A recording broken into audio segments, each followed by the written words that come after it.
Vrindavan, who were all unalloyed devotees of the Lord. Devotees, having no shelter other than the Supreme Personality of Godhead, naturally cried to him for help, exactly like children who do not know anything but the protection of their parents.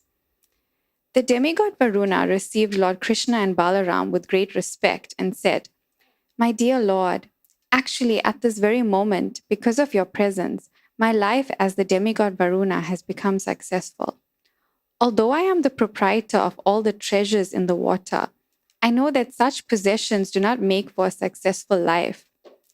But at this moment, as I look at you, my life is made completely successful because by seeing you, I no longer have to accept a material body.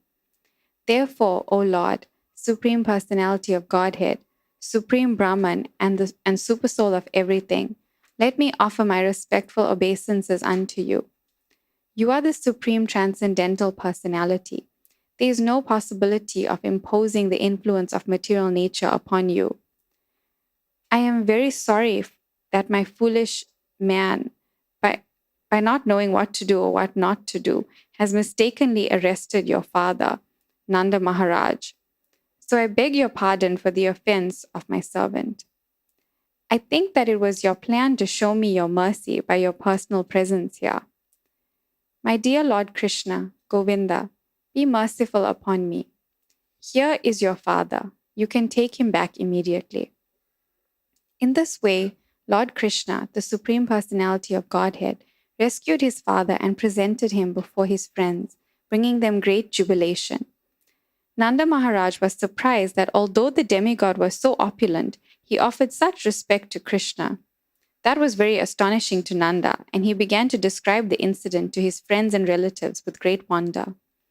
Actually, although Krishna was acting so wonderfully, Maharaj Nanda and Mother Yashoda could not think of him as the Supreme Personality of Godhead. Instead, they always accepted him as their beloved child. Thus, Nanda Mahārāja did not accept the fact that Varuṇa worshipped Krishna because he is the Supreme Personality of Godhead. Rather, he took it that because Krishna was such a wonderful child, he was respected even by Varuṇa. The friends of Nanda Mahārāja, all the cowherd men, became eager to know if Krishna was actually the Supreme Personality and if he was going to give them all salvation.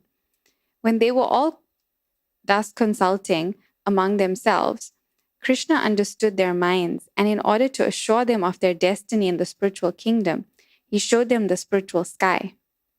Generally, ordinary people are engaged simply in working hard in the material world, and they have no information that there is another kingdom or another sky, which is known as the spiritual sky, where life is eternal, blissful, and full of knowledge. As it is stated in the Bhagavad Gita, a person returning to that spiritual sky never returns to this material world of death and suffering. Krishna, the Supreme Personality of Godhead, is always eager to give information to the conditioned soul that there is a spiritual sky far, far beyond this material sky, transcendental to the innumerable universes created within the total material energy. Krishna is, of course, always very kind to every conditioned soul, but as stated in the Bhagavad Gita, he is especially inclined to the pure devotees. Hearing their inquiries, Krishna immediately thought that his devotees in Vrindavan should be informed of the spiritual sky and the Vaikuntha planets therein. Within the material world, every conditioned soul is in the darkness of ignorance. This means that all conditioned souls are under the concept of bodily existence. Everyone is under the impression that he is of this material world, and with this concept of life, everyone is working in ignorance in different forms of life. The activities of the particular type of body are called karma, or fruits of action. All conditioned souls, being under the impression of the bodily concept, are working according to their particular type of body. These activities are creating their future conditioned life. Because they have very little information of the spiritual world, they do not generally take to spiritual activities, which are called bhakti yoga. Those who successfully practice bhakti yoga go directly to the spiritual world after giving up this present body, and there they become situated in one of the Vaikuntha planets. The inhabitants of Vrindavan are all pure devotees. Their destination after quitting the body is Krishna Loka. They even surpass the Vaikuntha Lokas. The fact is that those who are always engaged in Krishna consciousness and mature, pure devotional service are given the chance after death to gain Krishna's association in one of the universes within the material world. Krishna's pastimes are continuously going on, either in this universe or in another universe. Just as the sun globe is passing over many places across this earthly planet, so Krishna Leela, or the transcendental advent of pastimes of Krishna, are also going on continuously, either in this or another universe. The mature devotees who have completely executed Krishna consciousness are immediately transferred to the universe where Krishna is appearing.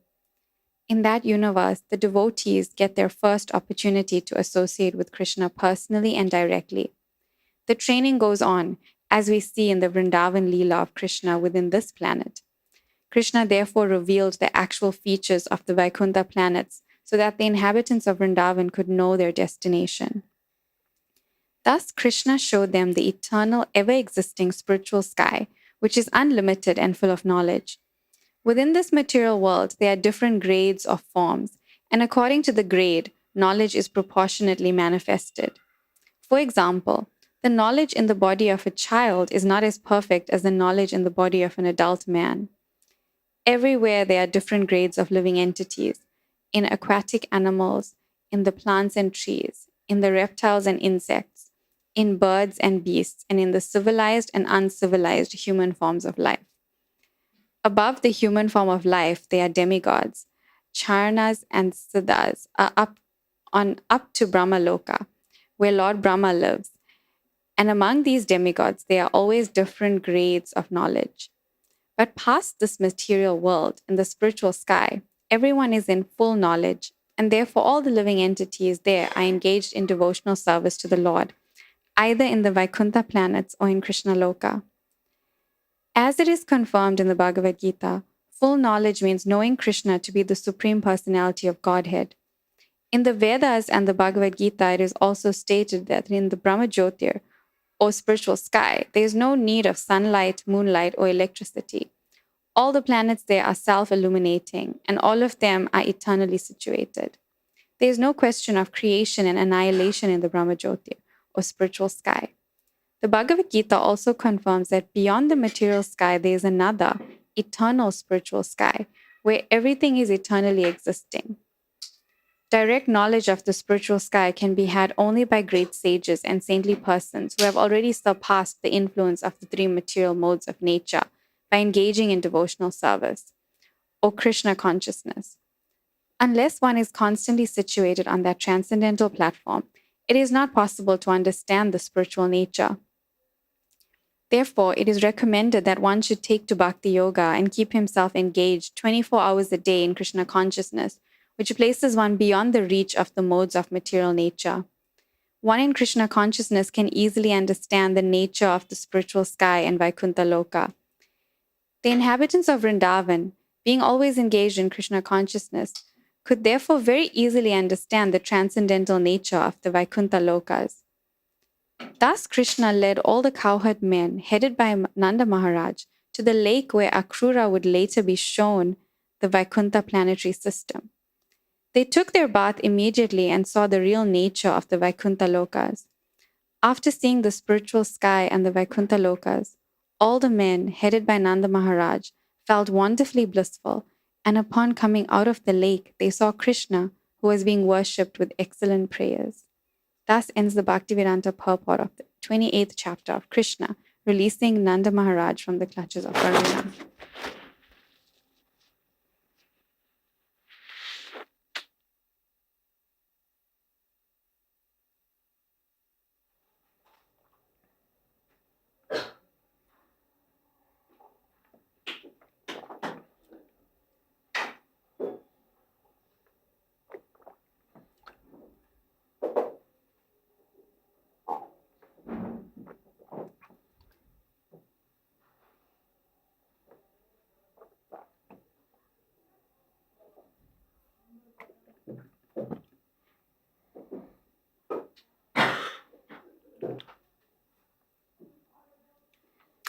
Om Jnana-timirandhasya Gyananjana Shradakaya Chakshurmilitam Jena Tasmai Shri Gurave Namaha.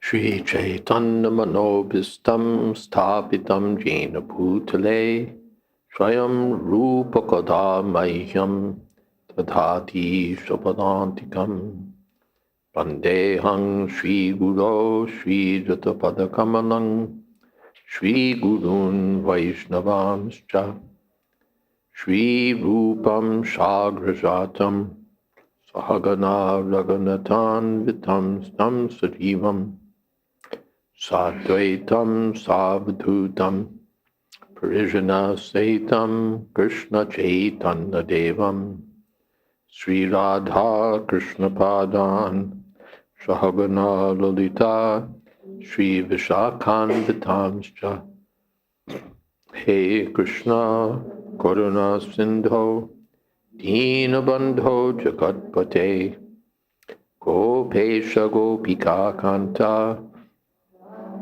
Radha Kanta Namostute Tapta Kamshana Gaurangi Radhe Vrindavaneshwari Prishabhanu Sute Devi Pranamami Bodhipriye Vanchakolpatarubhyascha Kripa Sindho Bhyevacha Patitanam Pavanebhyo Vaishnavebhyo Namo Namaha Shri Krishna Chaitanya Prabhu Nityananda Shri Advaita Gadadhar Shivashadi Gaur Bhaktavinda Hare Krishna Krishna Krishna Hare Hare Hare Rama Rama Rama Hare Hare.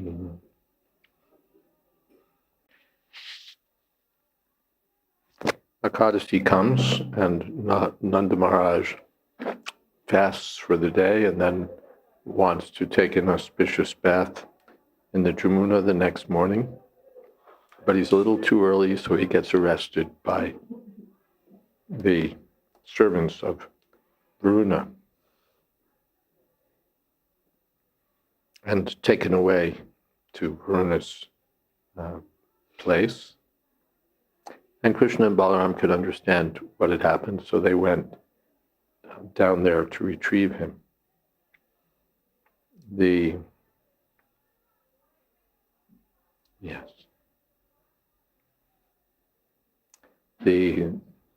companions of Nanda Mahārāja were calling for Krishna, help, help. So Krishna and Balaram came.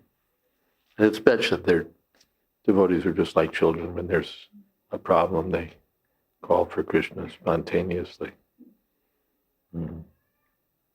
This is not the same as the materialists who are asking for material advantages. It's just a natural function of the spontaneous love of the devotees. They don't know anyone but Krishna, so they're like children in that regard. So Varuṇa receives Krishna and says that now my life has become successful. Just being a demigod and having so much power and possessions, that's not my success. My success is now that I've gotten the opportunity to see you. And he apologizes for his foolish servant. The master has to take the responsibility when the servant messes up. Then the master's responsible. And the master is responsible because it's his man. Therefore, the disciples of the spiritual master should try to be very careful and not to do anything that brings ill repute or material reactions upon the spiritual master. Just like we see that Chanakya Pandit says that if there's a fire in the hollow of one tree, the whole forest burns down. So similarly, a bad son brings disrepute to the whole family. I remember there was a murderer. He was a crazy man. It was a sensational serial murder case. And the murderer was apprehended and was being led into the court building by police. And the man's parents were there, shielding their faces with newspapers. Because it's so disgraceful that their son was this madman who'd killed so many people. So a disciple who acts wrongly brings disrepute to the spiritual master, or son or acts wrongly brings disrepute to the family. So one should try to act properly. And on the other side, if there's one fragrant tree in the forest, the whole forest becomes fragrant. Sandalwood? One fragrant tree makes the whole forest fragrant. In the same way, the child, just like, if someone becomes Mahatma Gandhi or George Washington or something, then this person was the grandfather of George Washington, or, whatever it was, the whole family becomes glorified. Or in Krishna's case, the Yadu dynasty is, who's Yadu? We hardly know, but because Krishna appeared in his dynasty, so Yadu is glorified. Krishna could appear anywhere, but he appeared in the Yadu dynasty. So because of Krishna, the dynasty becomes glorious. So similarly, when a disciple acts nicely in the service of Krishna, then it's a credit to the spiritual master, it's a credit to the whole family of devotees. So we should try to act in that spirit. That will be very good. So the Nanda Mahārāja, Varuṇa apologized for the improper actions of his servant, but he says, I think it was just your plans so that you could come here and show me mercy. Now here's your father, you can take him back. And in this way, Krishna brought Nanda Mahārāja back. And he expressed, when he was meeting with his friends, he was expressing surprise that Krishna was treated so nicely, so respectfully by the demigod Varuṇa. But Nanda Mahārāja thought it's because Krishna is such a nice boy, even Varuṇa is respecting him.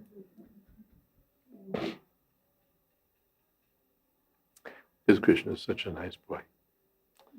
So these are the actions of Yogamaya, even when there's abundant cause for seeing that Krishna is the Supreme Personality of Godhead.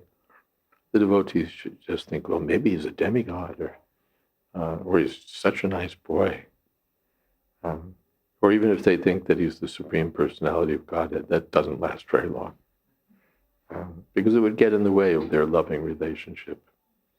So here, Nanda Mahārāja thought, no, Krishna is such a nice boy, even Varuṇa was honoring him. So then the friends of Nanda Mahārāja, the cowherd men, became eager to know, is Krishna actually the Supreme Personality of Godhead? Is he going to give us liberation? It's in a sort of innocent way, we're thinking like that. And so Krishna, being affectionate to his devotees, showed them the spiritual sky. Briefly, Prabhupada describes the spiritual kingdom. Atad pasyate suryo na shashanko na bhavaka. Yagatva nanivartante tadhama paramam. No need there of sun or moon or electricity or fire. Everything's self-illuminated.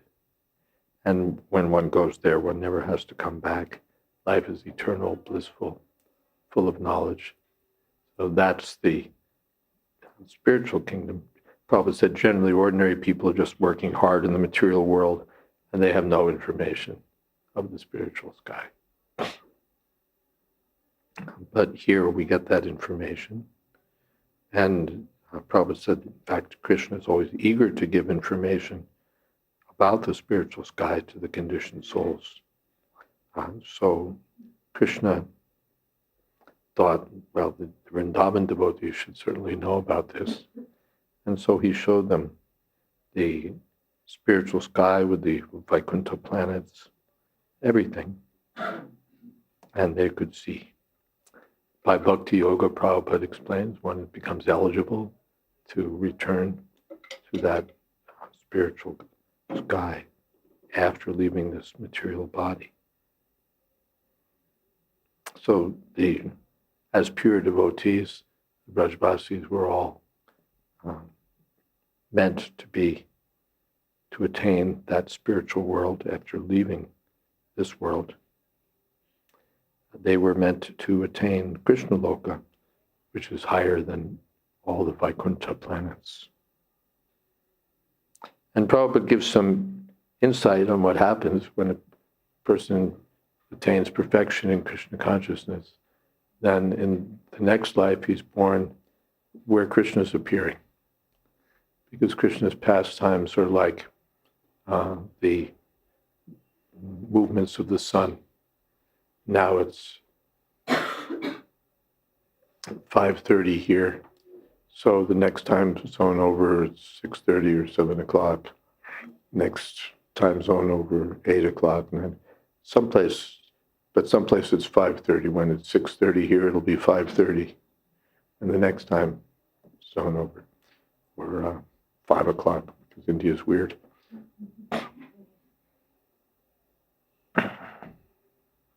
But the sun is always in that position. You just have to be in the right place to see it. So Krishna's pastimes are always going on, all of them. Now, if Krishna is killing Putana witch someplace, then that scene is over, but it'll appear in the next universe, next universe, next universe. Therefore, Krishna's pastimes are called Nitya Lila, eternal pastimes. So one who leaves the body in pure devotional service gets transferred to where Krishna is performing his pastimes in one of the universes of this material world. There he's trained up, he gets the first opportunity to meet Krishna, and as Prabhupada says, the training goes on. And then after that, one is promoted to Krishna Loka in the spiritual sky. And Prabhupada talks a little bit, I think the word here is probably ekaras. Our knowledge changes according to our body. When you have a child's body, you have a certain level of knowledge. In an older person's body, another kind of knowledge. You get an older body, I was telling what might happen. But according to the body, our knowledge changes, and our power changes, everything changes. So among the demigods, there's different grades of knowledge. Among the living entities throughout the universe, there are different grades of knowledge. The spirit soul is of one nature, but according to the body, our knowledge is differently manifest. But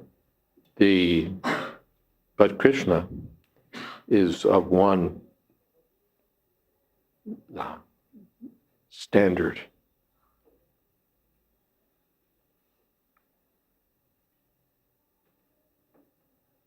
His knowledge, when he's a child, he's not less informed than when he's speaking Bhagavad Gita at Kurukshetra.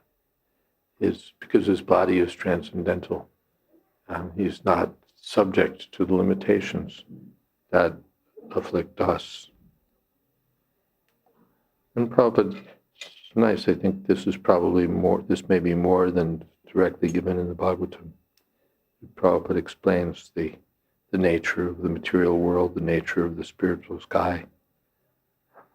Mentions that in the spiritual sky there's no influence of the modes of material nature, and that one can surpass the influence of these modes by engagement in devotional service or Krishna consciousness.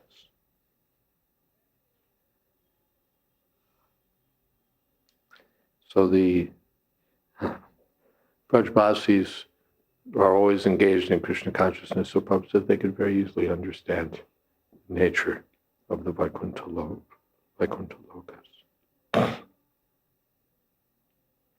So Krishna led all the Brajbasis to this place where Krura would later be shown the Vaikuntha planets. They took their bath there, and there Krishna showed them the Vaikuntha Lokas, and they all felt blissful. And the chapter ends there. I just wanted to see something actually, but I'm looking at it. Any questions? Yes.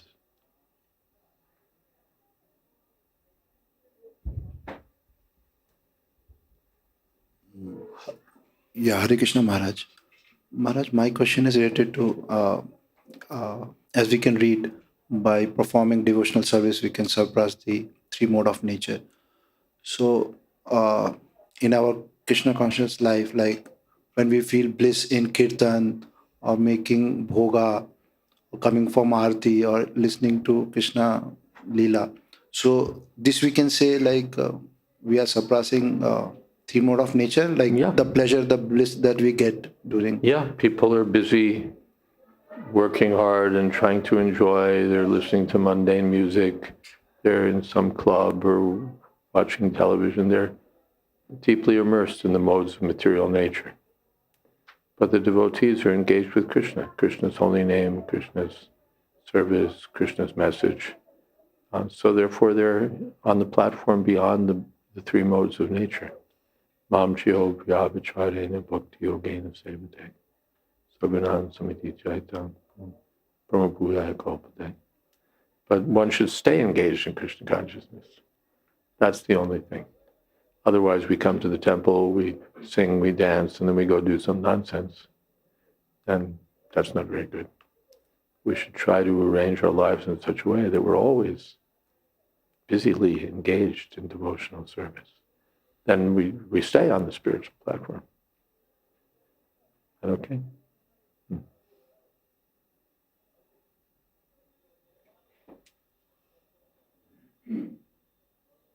Hare Krishna. So when one goes to a planet where Krishna is personally present to get trained up, do they take a material body that is born and dies and is under the modes of nature? Because I was wondering, how can you be under the modes of nature if you're serving Krishna directly? Like, I don't know. Trying to think if I have any Shastric references about that.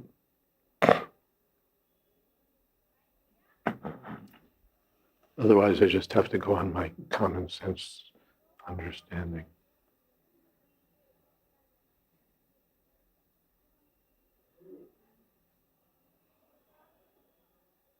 I don't think I have a Shastric reference. I can tell you my guess, but maybe it's better that I not guess. Is that okay? Mm-hmm. Hare Krishna. So Nanda Maharaj made such a minor offense and he was, dragged away. And I can speak for myself. I make many offenses, but I haven't been dragged away somewhere. So how do we understand that? You're not Nanda Maharaj. Nanda Maharaj was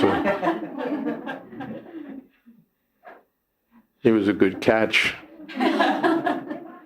If you catch Nanda Maharaj, then you'll catch Krishna. That was the real purpose. Just like Mahavishnu stole the sons of the Brahman. And then Krishna and Arjuna had to search, where have these sons gone? And they came to Vaikuntha and saw that Mahavishnu had stolen them. So Well, what was the purpose? That Mahavishnu even wanted to get the darshan of Krishna and Arjuna. So when even Mahavishnu wants that darshan, what to speak of someone like Varuṇa. So it was Krishna's kindness, an arrangement that you kidnap my father, or you arrest my father, and I'll come rescue him. This is the pastime.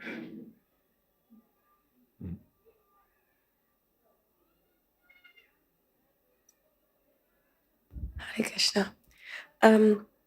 So Krishna sent the obstacle on the path in order to show his mercy. Maybe we experience that mercy also in our own lives by, for instance, that we get an insight about certain situations. We do what? We experience that own mercy, or that same mercy when what? By, for instance, that we get an insight about something. We suddenly realize something. But it seems that that insight is only for a little time after the obstacle has been overcome. And then afterwards it fades away again and we fall in the same trap. How can we keep the depth of those realizations? Yeah. For us, it's practice. We have to practice and more than practice, seriously engage ourselves. If we're always engaged in Krishna's service, then we'll increasingly feel the presence of Krishna. We'll increasingly have realizations about Krishna. If we're sort of slack and nonchalant or dull about it, then we won't get the same result. So therefore, we should be enthusiastically engaged, busily engaged, so that we will have ever-increasing realization of Krishna. Yes, utsaha, nishchaya, dharya, all these things. Is that okay? Yeah. Sometimes when we read a book, we read and we think, oh, I already know that. Or then sometimes we get an experience of that same lesson and still we don't learn from it. So it almost seems like these realizations come only by the mercy of Krishna. Is that? That's also true. There's no, I did this and therefore I must realize that. One realizes something, gets some realization by the mercy of Krishna. Otherwise, without Krishna's mercy, no one realizes anything. And what is that we were discussing? Pashanapina Pashati. He sees, but he doesn't get it. Or what is that? Hani Bhutani. Gachanti Himalayam. It's just, it's Stavara, Shesha Stavara is Chanti Kimaisharya Atapana Yudhisthira Maharaj. Every day people are going to the Himalaya, to the place of Yamaraj. Hani Bhutani Gachanti Himalayam. People every day are going to, they're dying. Every day everyone's dying and going to Yamaraj. We may not see where they go, but they die. And Shesha, those of us who are still left, Stavara Ichjanti, we want to stay here and live forever. Kimaisharya Ataparam, what could be more wonderful than this? We're seeing every day, and we're thinking, well, not me. So this is Maya, Avaranatmaka Shakti. Maya has two divisions, the throwing potency and the covering potency. The throwing potency throws us down into the material world, and the covering potency makes us think, good, nice, happy, or whatever, or miserable, but preoccupied with the dualities of the material world. So it's only by the mercy of the spiritual master, the devotees, Krishna, that one gets some understanding, higher understanding of Krishna consciousness. Then he can see. Anupashyanti. Ekatvam anupashyata. We have to see, not just by seeing, that by seeing through the eyes of the eyes of knowledge, seeing through the acharyas, through the predecessors.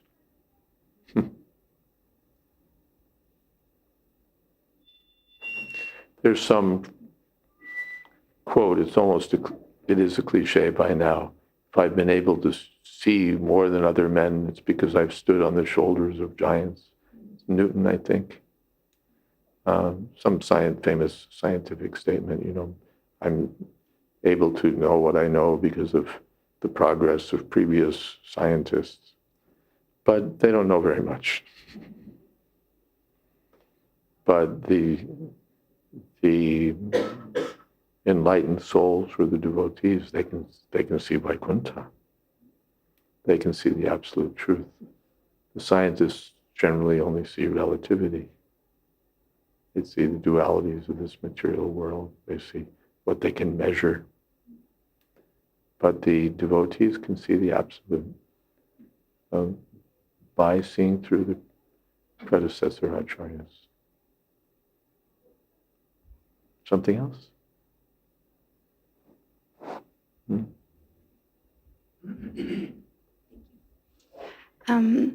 You mentioned that we don't know much about Yadu, and I personally don't know. So could you maybe tell us a bit about him? About Yadu. His father, now let's see, this is Yayati. His father, Yayati, had been lusty and wanted to enjoy sense gratification. And King Yayati. And so he was enjoying, but even in his old age, no, I haven't enjoyed sufficiently. And now I can't enjoy, what can an old man enjoy? But he was given a benediction that if one of your sons, he had 12 sons or something, a whole batch. One of your sons will take your old age in exchange for his youth, then you can go on enjoying. So all the sons refused. Who wants to become an old man in youth? But Yadu, right? Or was that Puru? Puru accepted. He accepted. And then Yadu, what was his position? He declined also. Oh, because Puru declined. Puru accepted because he was dutiful. The other sons refused because they wanted sense gratification. And Yadu refused because he wanted Krishna to appear in his dynasty. That was Yadu's reason for refusing. So the other sons they're useless sons. And Puru is glorious because he sacrificed. And Yadu is the most glorious because although he didn't satisfy the wishes of his father, he became the forefather of Krishna. That was his reason. Then later, Yayati wised up and he gave Puru back his youth, and so on. That's 9th canto.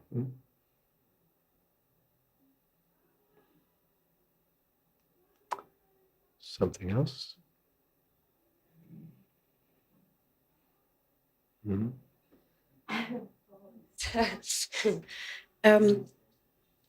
I was still thinking about this mercy aspect and how mostly mercy is causeless. Krishna's mercy is causeless. So if mercy is not following a particular system, how can Krishna be still equal to every living entity? How can Krishna be equal to every living entity if mercy is not following a particular system? It's not mechanical, but it depends on of course, doesn't depend, but generally Krishna reciprocates according to the heart of the devotee. Someone wants to surrender this way, Krishna reciprocates that way. It's not mechanical. Not that I chanted 64 rounds for 3 years, now I expect to be liberated. We have the story of that Brahmin and the cobbler. The Brahmin wanted to know when he'd be liberated. You know the story. And it'll take a long time. But the cobbler, no, he'll be liberated because he had faith, he had confidence that yes, this is Krishna. So it's not just by a material ticking of the boxes, by meeting a set of requirements on a form that, all right, now I've completed my form, all my requirements are there, here are my documents, and I expect to go back to Godhead. Krishna is interested in your love. Yome bhaktya priyachati. There's a story, this just because it's fun and instructive. I heard this story from Badrinarayan Maharaj. There was a very sinful person, but his wife was pious. And so the wife sort of dragged him one time to the church, for the Sunday services. So the man, is grumpily sitting there and enduring it all. And at the end of the service, the preacher says, now we're going to pass around the basket, and if you want to go to heaven, and you put your donation here, and that's how you go. So they sent around the basket, and the man put $20 into the basket. And they went home. And later the man died, and he showed up at the gates of heaven. And St. Peter, who's supposed to be the chowkidar, the authority at the gates. So the man says, I've come.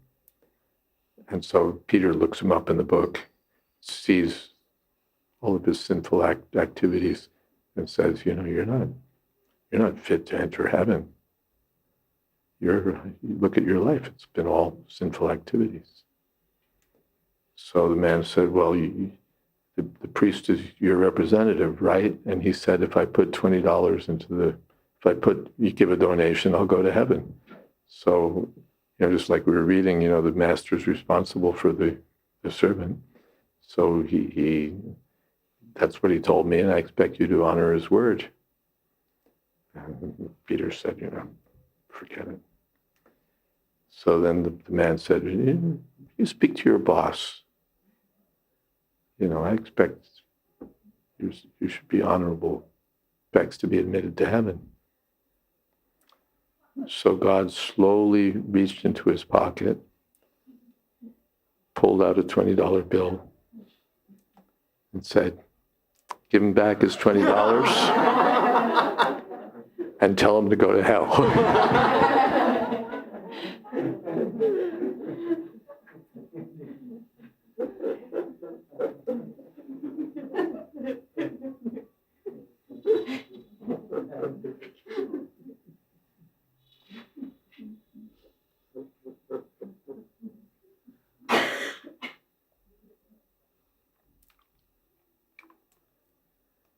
So it's instructive also. We think that by meeting certain requirements, we guarantee ourselves some sort of result, either a favorable karmic situation in the heavenly planets, or we'll go back to Godhead because we did this and this and this.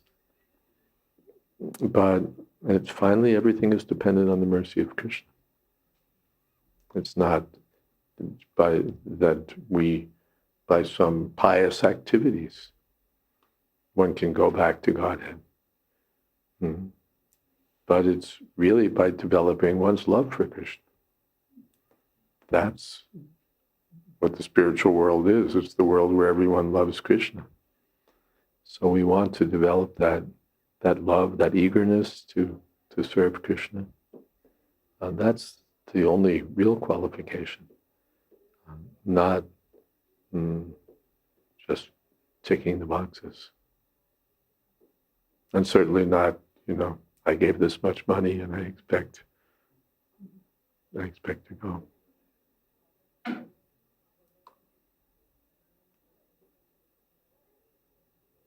Some other questions, comments? Yes. Yeah, Hare Krishna Maharaj. So regarding the question related to mercy, so can we consider like Krishna is giving me mercy in such a way, like he's giving such an intelligence that it doesn't matter whether I'm in good condition or bad condition. I means like a situation of Kunti Maharani. So we can say like she was receiving mercy in such a way that she's mentally so strong, then she is not expecting like favorable or unfavorable situation. Yeah, for the Krishna conscious person, everything is favorable. Prabhupada gave that example of the stock trader. In the shares market, the stock trader, he's happy whether the value goes up or the value goes down. When the market goes up, then he sells and makes a profit. When the market goes down, he buys cheap. So for him, either way is good. You just have to know how to take advantage of either situation. So the pure devotee depends on Krishna. If things are going nicely, then it's Krishna's mercy. If things are going badly, it's an opportunity to depend more on Krishna. So either way, every situation is favorable for him.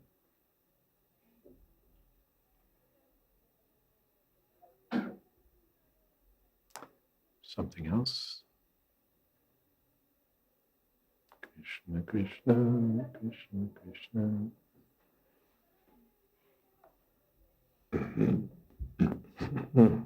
Hare Krishna Maharaj.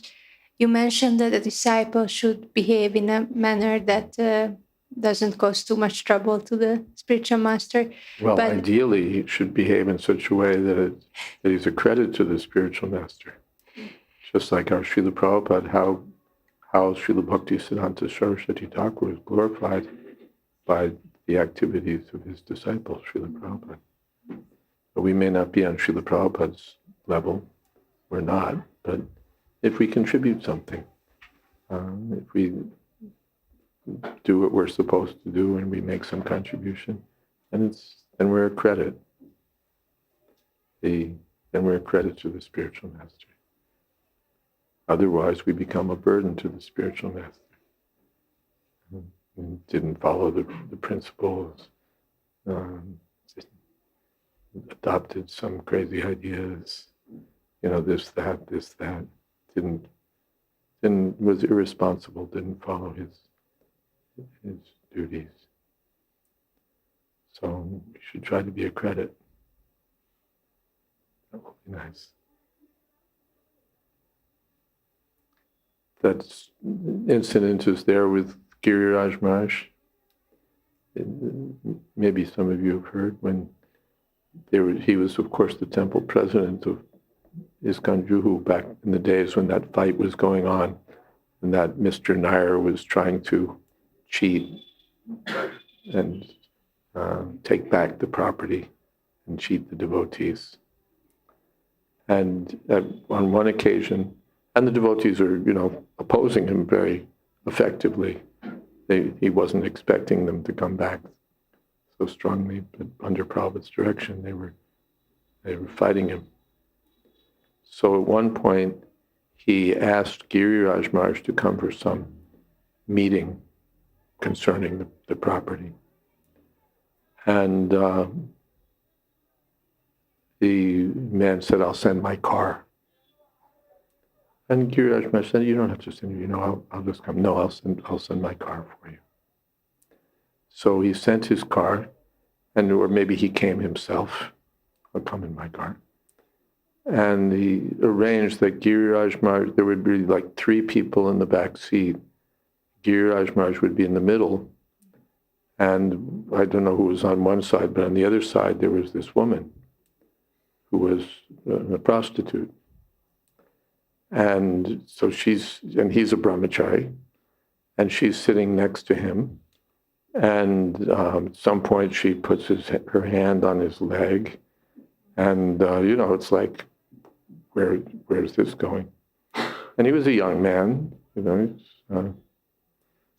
not directly endowed with a spiritual body. And this, woman is coming on to him. But he thought that if I get involved with this woman, what will happen to Hare Krishna land?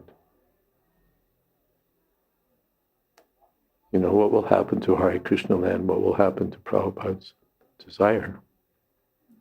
So he was able to resist the spell, or break the spell, because he was thinking that I can't become a discredit to my spiritual master.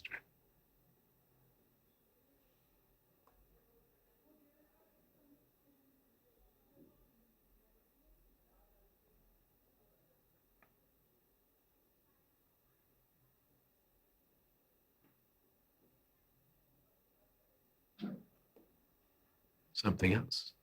Yes.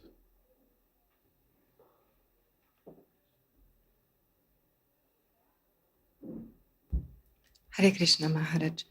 So I read that one should obey his guru even if he goes to the bar.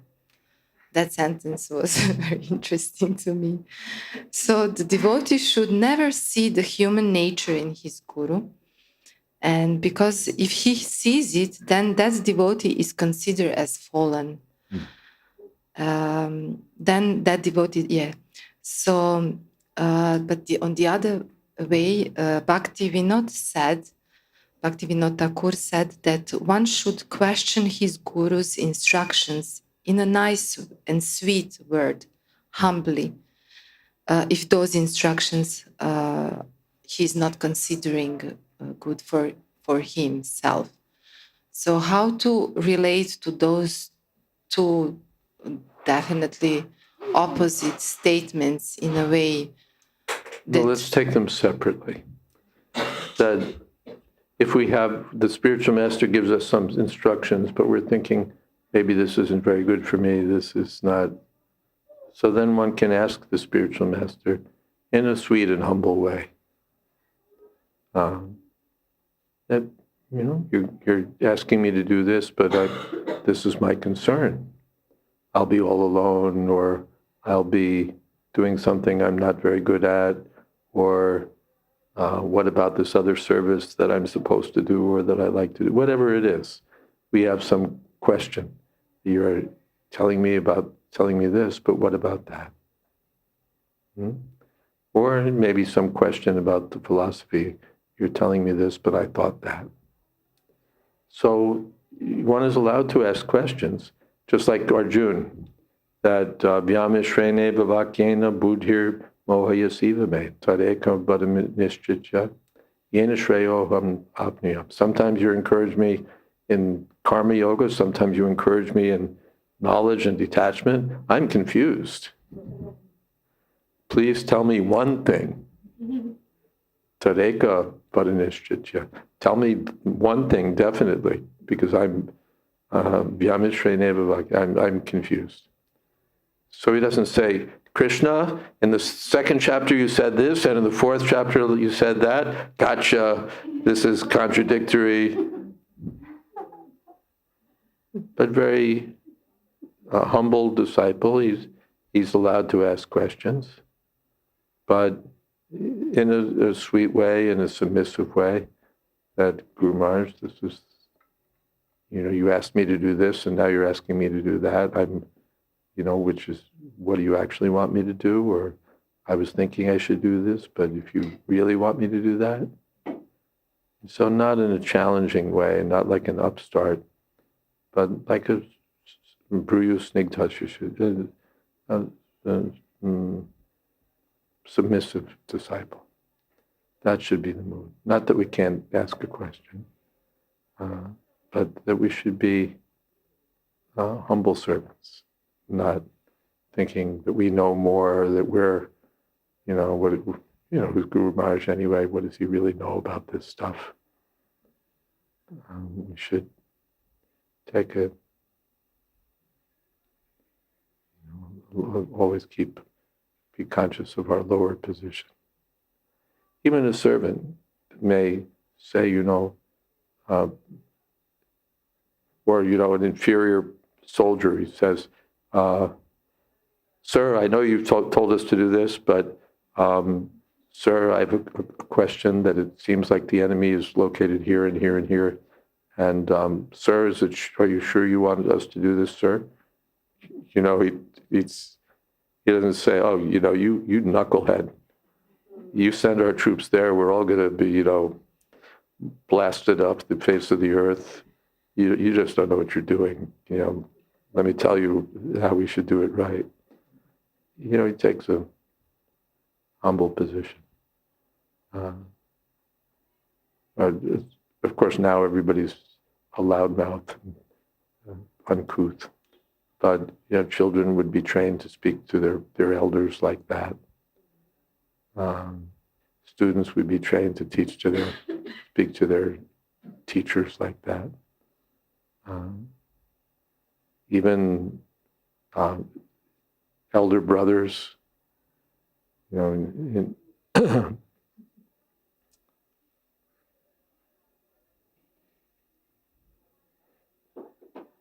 Krishna, Hare Krishna.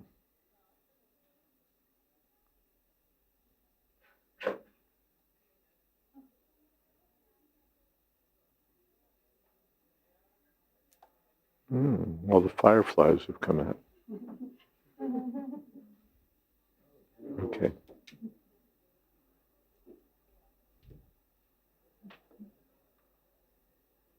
Even the elder brothers are respected by the younger brothers because they're, higher in a higher position. So, and it used to be, don't speak back to your elders. Children would be trained like that. Now it's like, all that goes to hell. It's like, even I'm old enough to be shocked when children address their parents by their first name. It doesn't, it's like,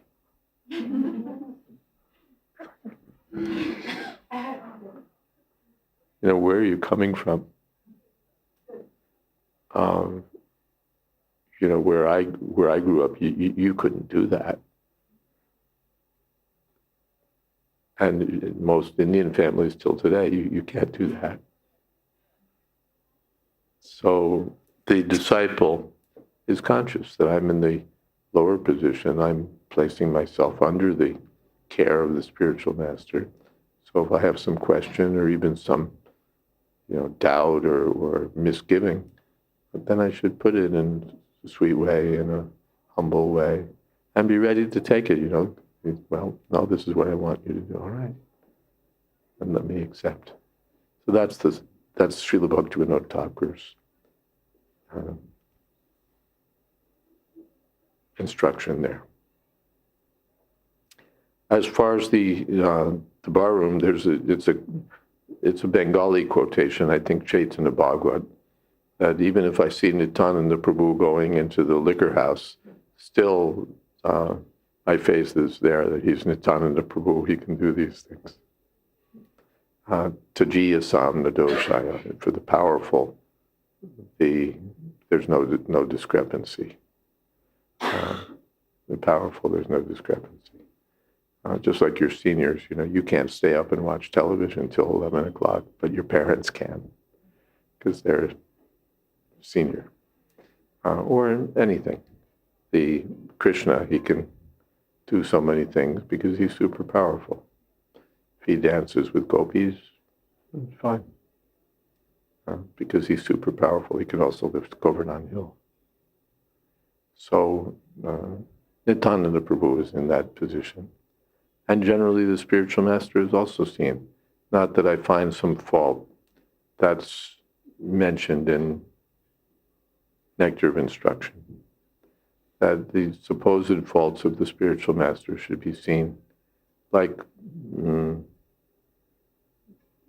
stuff floating in the Ganges. The Ganges is considered so pure, we put it on our heads, we put it on our tongues, we bathe in it, we worship the deity with it. But if you actually go to the Ganges, you'll see that there's stool floating into it, sometimes floating in it, there's sometimes dead bodies, there's, all sorts of stuff. But a person who has spiritual vision will see this. No, this is the Ganges.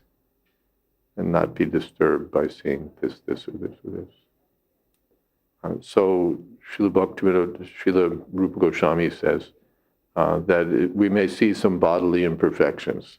The spiritual master is born in a lower family, or the spiritual master has a bad complexion, or the spiritual master's, I know one of my godbrothers, he came to the temple first time, and he was very impressed because Prabhupada was leading kirtan, and he looked this is 1966 or something, 67, he looked very mystical. Then he ended the kirtan, Prabhupada ended the kirtan, and put down the kartals, took out the book, put on his glasses, and the devotee thought, he's a Swami, what does he need glasses for? Right? We have some conception of what the spiritual master is supposed to be, what a Swami is supposed to be, by our material calculation. He shouldn't need glasses. So we may see some apparent bodily imperfection in the spiritual master. That should be disregarded. And similarly, Bhaktivinoda Thakur, I think it is, comments that even in the subtle body, we may see that the spiritual master sometimes becomes irritable, or sometimes becomes angry, or sometimes this or that. So that's also not to be taken. Hare Krishna.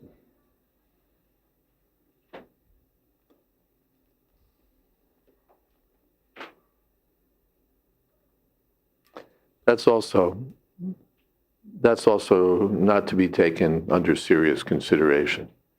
That's superficial vision.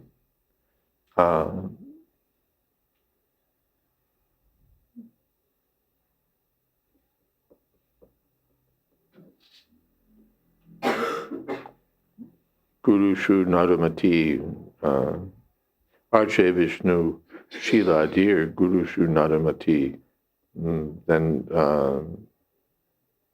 Vaishnava Jati Bhuti.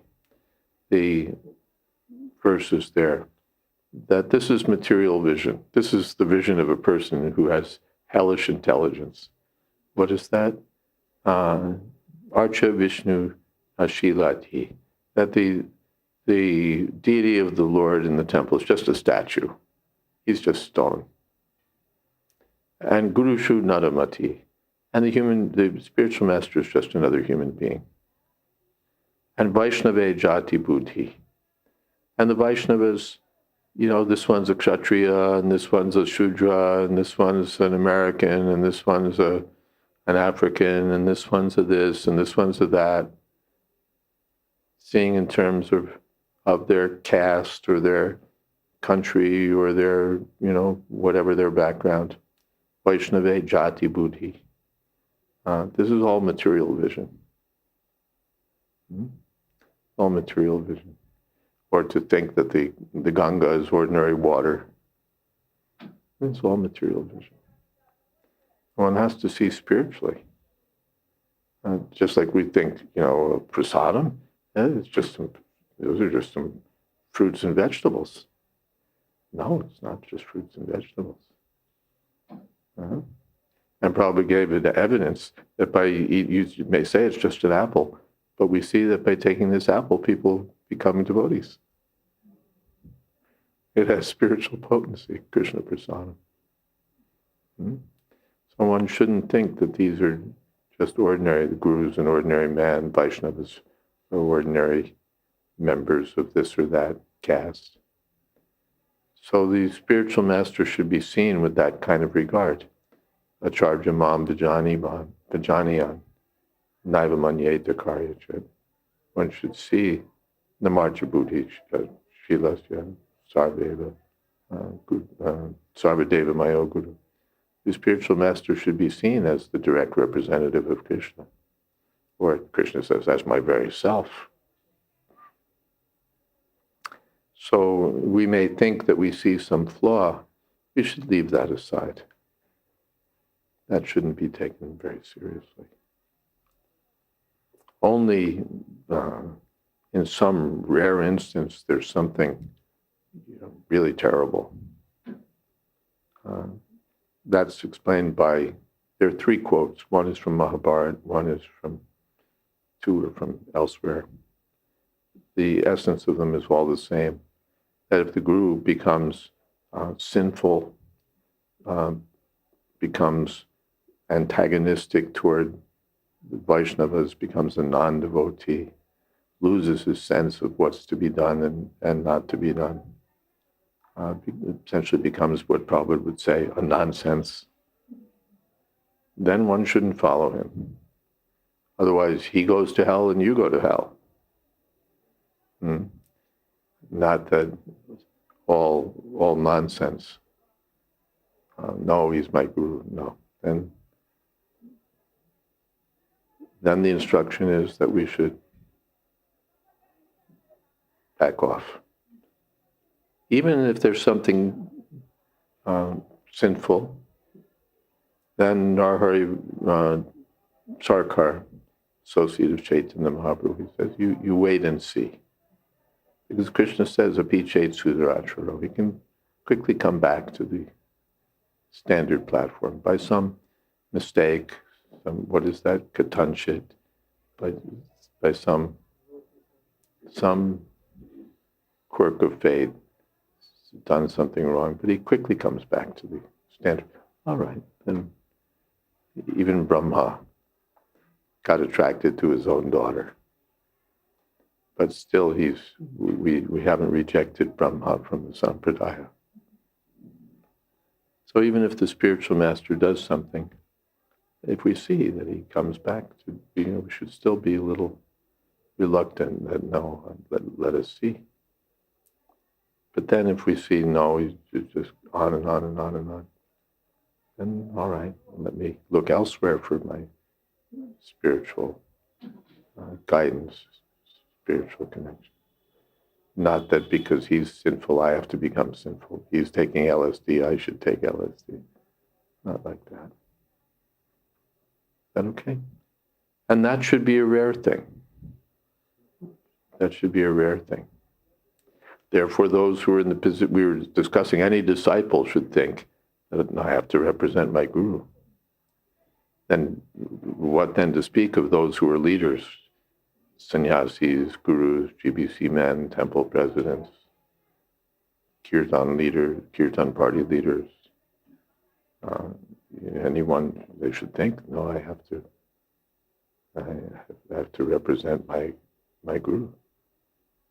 So I have to be, it's not just what I want to do, what will make me happy, what feels good, what meets my emotional needs, but what my duty is, so that I won't be a discredit, rather I'll be a credit to my spiritual master. So we should think that way, especially those who are in some responsible position. And what is that? What is the responsible? Mother, father? They're responsible also, because the children take their direction from the mother and father. So the mother and father should think that we have to be serious. Otherwise, children, they're great detectors of hypocrisy. They see that they're telling me one thing, but they're doing another thing. So then I have to be to the standard. The king, the Brahmin, the spiritual master, the husband, the mother and father, demigod. Demigods also. So all of these responsible people should act responsibly so that their followers can be liberated from birth and death. Okay, we're at the end of our time. And who's leading kirtan? You're leading. Okay. And you know the rules, right? Okay, you're on.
Krishna, Hare Krishna, Krishna Krishna, Hare Hare, Hare Ram, Hare Rama, Rama Rama, Hare Hare,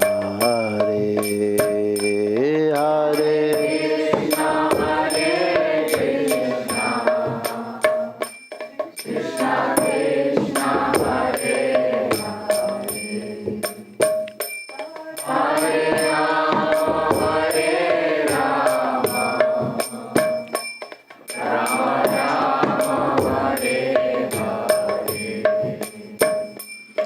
Hare Krishna, Hare Krishna, Krishna Krishna, Hare Hare, Hare Ram, Hare Rama, Rama Rama, Hare Hare.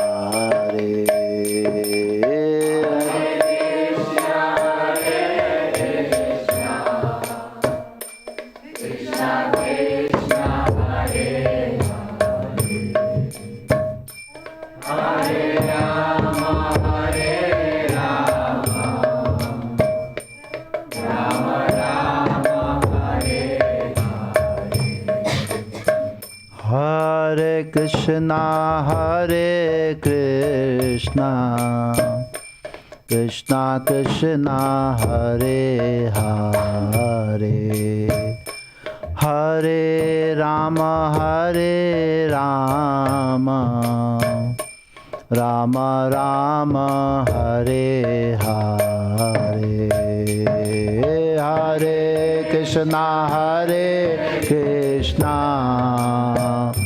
Krishna Krishna, Hare Hare, Hare Rama, Hare Rama,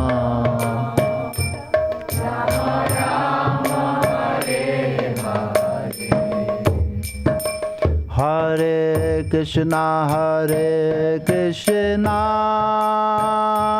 Krishna Krishna, Hare Hare, Hare Rama, Rama Rama, Hare Hare.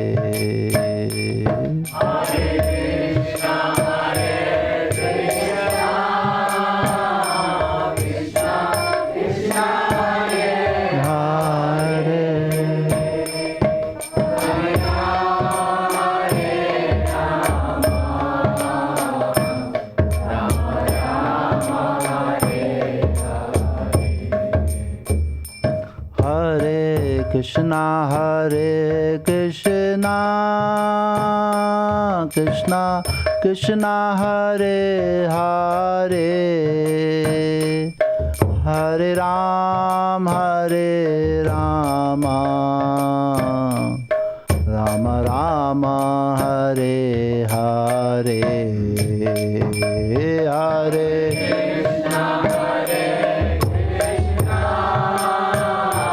Krishna, Krishna, Hare Hare,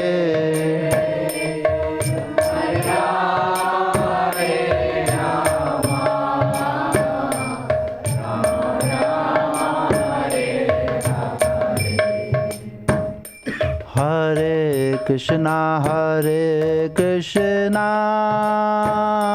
Krishna Krishna, Hare Hare, Hare Rama,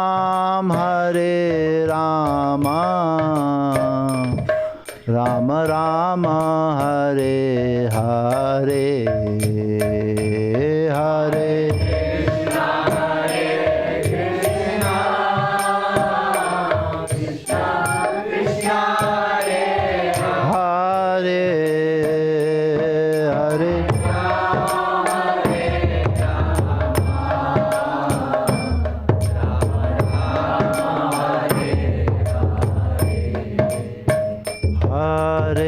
Krishna, Hare Krishna,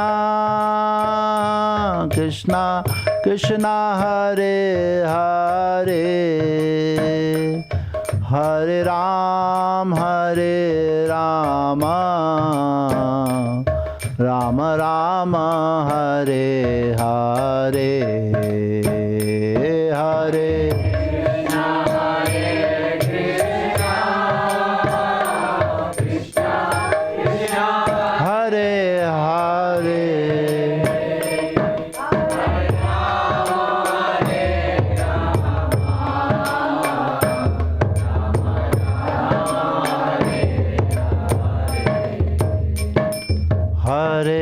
Krishna, Hare Krishna, Krishna Krishna, Hare Hare, Hare Rama,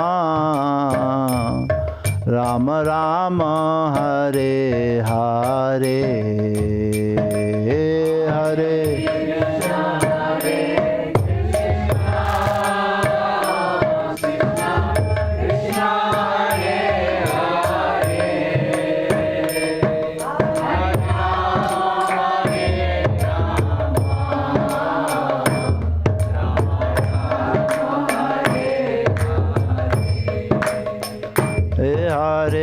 Krishna, Hare Krishna,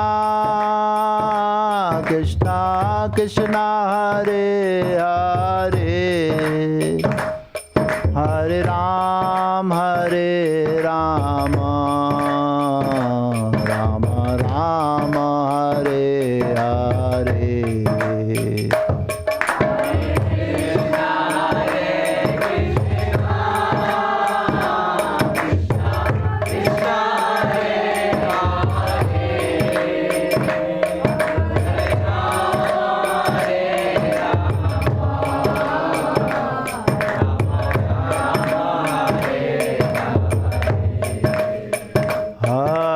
Krishna, Hare Krishna, Krishna Krishna, Hare Hare, Hare Rama, Hare Rama, Rama Rama, Hare Hare, Hare Krishna.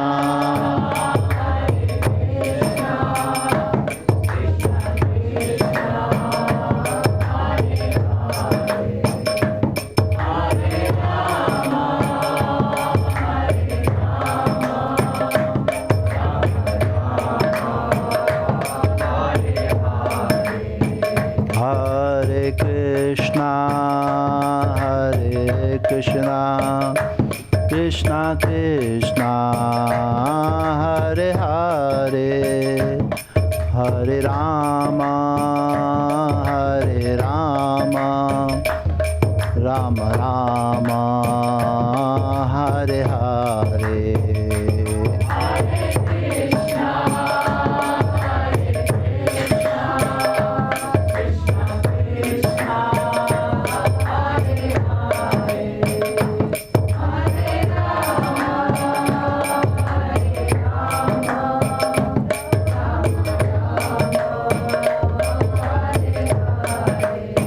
Hare Krishna, Hare Krishna, Krishna Krishna, Hare Hare, Hare Rama, Hare Rama, Rama Rama, Hare Hare, Hare Krishna.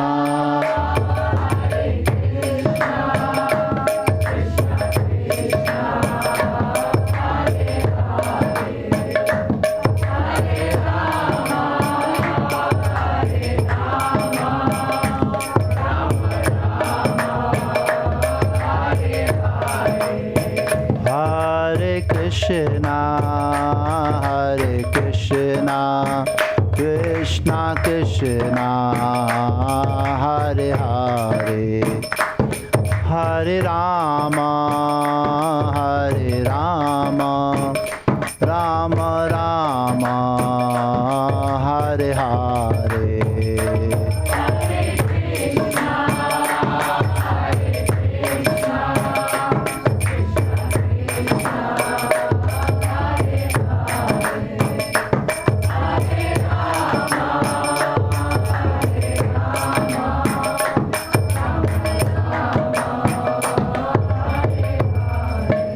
हरिनाम संकीर्तन यज्ञ की जय, जय शिला प्रभुपाद की।